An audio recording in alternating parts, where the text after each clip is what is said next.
Dude, there's no right angle in my triangle. In this video, we're going to be dealing with triangles that don't have a right angle in them. That is, non-right angle triangles.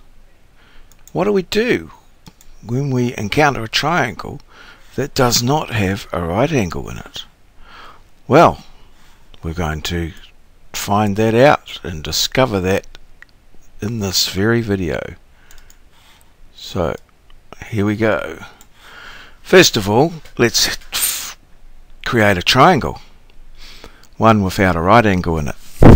Now in this particular triangle here, what I've done is created a triangle ABC and just given the sides, the lengths of the sides, 215 meters, 168 meters and 375 meters. So let's just have a look at labeling the triangle. So call it ABC, as I said, and we know side A opposite angle A, side B opposite angle B, side C opposite angle C. So step one is to come up with a plan. Now for non-right angle triangles, there's really sort of two options. We can use the sine rule, which is A over sine A equals B over sine B equals C over sine C, and various manipulations of that. So let's have a look, and just in the magenta here we're just going to go through and see what we've got.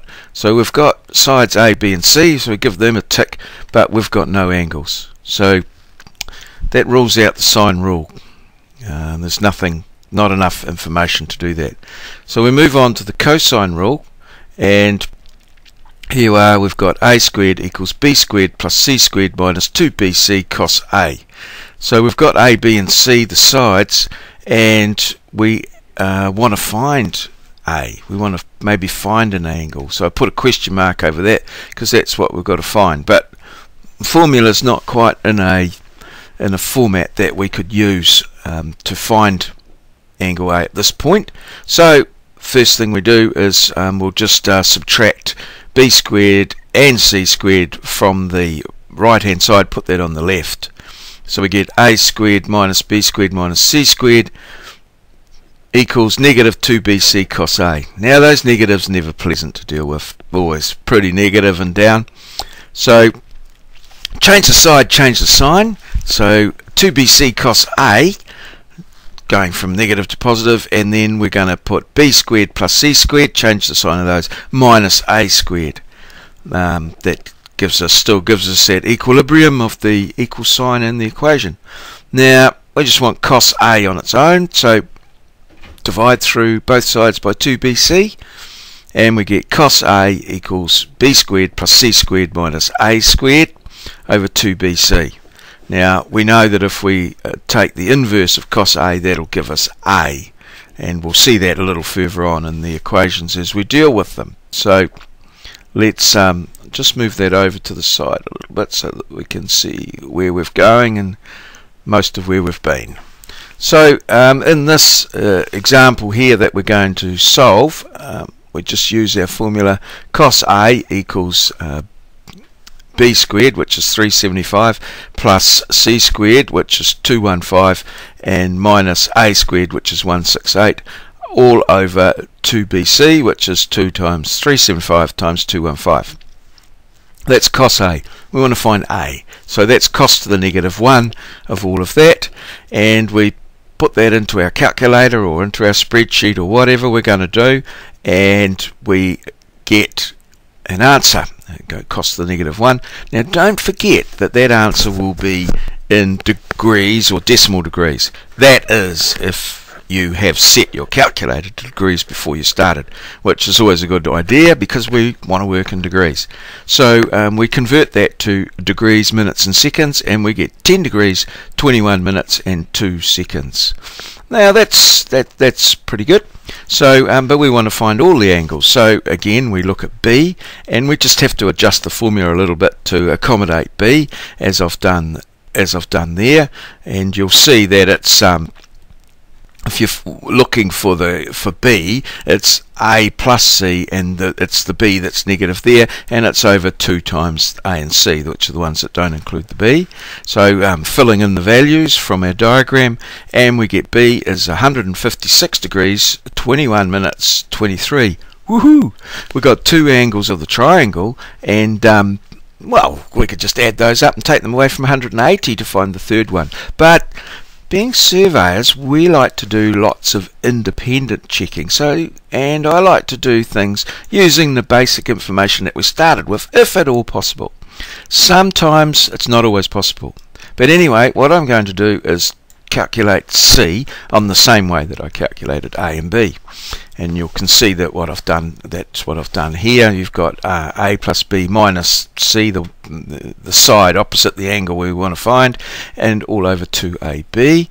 Fill in our values. Hopefully that's all good. And cos to the -1 of that. Again, don't forget that your answer will be in decimal degrees. You need to convert it to degrees, minutes, seconds. And here we go, 13 degrees, 17 minutes, 35, all independently calculated. So now let's move to step 3. Let's check that out. Let's make sure that it adds up to 180. And here we go, I've listed them all there in seconds under seconds and minutes under minutes, and added them all up, and there you go. It certainly adds up to 180 degrees. Now, don't be too disappointed. Sometimes you might be a second or 2 out because of rounding errors and things like that. But generally, you're in the ballpark of 180 degrees. That's a pretty good indication that you've got things right and you've checked them out independently, so you can move ahead with confidence. Now, that's one sort of scenario. And we've only used the cosine rule there, so let's move ahead to a second example here, where I've drawn another right angle triangle, but this time the information that we've got is a bit different. In this one here, I mean, it's going to be pretty obvious to anyone that we're probably going to end up using the sine rule, but let's go through the step-by-step plan, because sometimes we don't always know. So here we go. I've put the information on there in yellow. That's the starting information, and the one angle, the 72 degrees there, I've shown that in orange for some reason known only to me and no one else. But anyway, here we go. So cosine rule, a squared plus b squared plus c squared minus 2bc cos a. Well, let's see what we've got. Well, we haven't got a for a start, but that's alright, because we might want to find that. We've got b and we've got c, but we haven't got we haven't got that cosine of a, as it turns out. We've only got the angle B. I've added those other ones in subsequently once I calculated them, in case that's not immediately clear. Yes, I think what I'll do at this point here, I'll just take the opportunity just to underline those to show that they have been calculated. So that's they weren't part of the original information. So that's all good. So we're just going to put that in there. So just put a little underline there, just to show that this is information that has been added or calculated subsequent to the original information that we started with. The original information that we started with, the 56 and the 72 and the 77, which I think is quite obvious. And again, we've got our triangle nice and labelled ABC. Sometimes your triangle might be labelled differently. There's no harm in just putting your own sort of labelling system so that you can manipulate your calculations and what have you. So let's have a look at the sine rule. Okay, we've written it out here, and we see that we haven't got A, but we'd like to find it, and neither have we got the angle A as well, so not much going to be help. We have got B, and we have got sine B, and we've also got C, but we don't have sine C, but we'd like to find that out. So we can see that just by using this little piece, the purple bit that I've put in that sort of rough sort of polygon of sorts, that's the bit that we can use of the sine rule. We'll just need to use that bit, and we want to use that to find sine C. So let's just write it out first with the values in. We get 77 over sine 72 equals 56 over sine C. Now remember that sine 72, 72 degrees, is just an angle. It's a ratio, and it's a number. It represents a number. It's nothing special. We can easily get that sorted. So there's no need to worry there. In that regard, you know, we can do it quite easily. And what I'm trying to do here is just to change some green stuff in here, so that I can just change that 72 there to degrees, hopefully. But there you go. That's just a little bit better. Okay, I feel so much better now. Alright, so how do we solve that? Well, we can do this thing where we cross multiply, or we call it cross multiply when I went to school. 72 degrees times 56 will equal 77 times sine C. So C times 77 equals sine 72. So I'll keep leaving these little degree symbols out. Sine 72 degrees times 56. And then, so what we do now, what we do with that is we divide through both sides by 77, because that takes our 77 off this particular side here. So that'll give sine C on its own. So I've indicated that in the magenta. And once again, we know that we went with sine C, but we want to find C. So it's sine to the -1 of sine 72 degrees times 56 over 77. And we go to our calculator, and there we go. It's 43 degrees, 45, 47. Now, when we come to move on, we can see that we could use the cosine rule from here on in.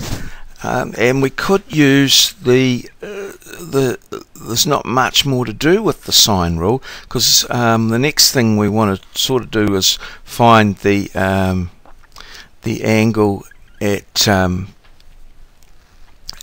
We've only got the one angle, and so we need another side. So what I've chosen to do here is to use what I've previously calculated to calculate the next angle. Now I did that with quite a bit of thought into that. I was trying to think if there was some other way that I could maybe use the data there. I didn't really want to go back to the cosine rule. So what I've done there is I've just summed up taken the two angles we know, the 72 and the 43 degrees 45, 47. I've taken them off 180, and that gives us the third angle, 64 degrees 14 minutes 13. And then I've persevered with that in using the sine rule again to calculate the length of A, and I've got 72.91. So just using the sine rule there, A equals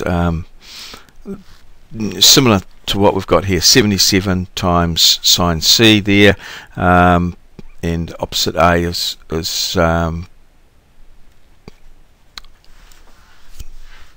sorry, that's the 77 over the 72 times the sine of the third angle A, which will give us the side A, 72.91.